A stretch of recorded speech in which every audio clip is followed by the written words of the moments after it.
नमस्कार, मेरे YouTube channel S के मोटिवेशन में आपका स्वागत है। एक छोटी सी कहानी के साथ मैं आज आपके बीच उपस्थित हुआ हूँ। एक संत थे, एक उनके शिष्य थे।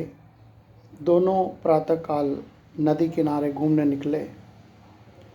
जब वह नदी किनारे निकल रहे थे तो वहाँ पर एक मछुआरा मछलियाँ पकड़ रहा था। उसके पास दो पात्र थे।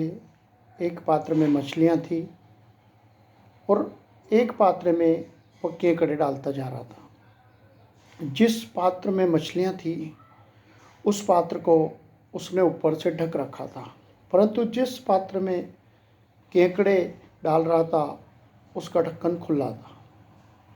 यह जब शिष्य ने देखा तो उसके मन में एक प्रश्न उठा कि मैं गुरुजी से इस विषय में पूछूं, परंतु वो पूछने की उसने हिम्मत नहीं की। जब गुरु शिष्य घूमते घूमते आगे चले गए, फिर जब कुछ समय के बाद घूम कर के वापस लौटे तो वापस उसी नदी किनारे से वो निकल रहे थे। तो शिष्य से रहा नहीं गया। उन्होंने कहा, गुरुदेव, जब हम निकले थे तब ये मछुआरा मछलियाँ पकड़ रहा था। ये मछलियों को एक पात्र में डाल रहा था और दूसरे जो केकड़े आ रहे थे उसको दूसरे पात्र में डाल रहा था, परंतु जो मछलियाँ थी उसके पात्र के ऊपर ढक्कन लगा हुआ था और जो केकड़े थे उसका पात्र के ऊपर ढक्कन नहीं था। गुरुदेव, ये ऐसा क्यों कर रहा था?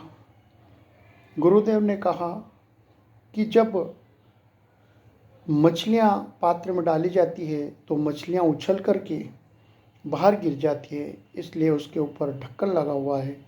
और जिस पात्र में वो केकड़े डाल रहा है उसके लिए ढक्कन की कोई आवश्यकता नहीं है, क्योंकि जब एक केकड़ा बाहर निकलने की कोशिश करता है तो दूसरा केकड़ा उसकी टांग पकड़ करके उसे वापस अंदर खींच लेता है।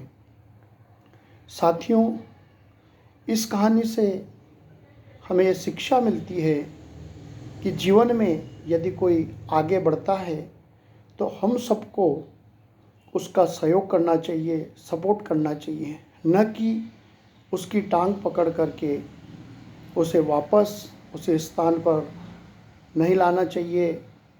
जीवन में यह कहानी हमें एक बहुत बड़ी शिक्षा देती है।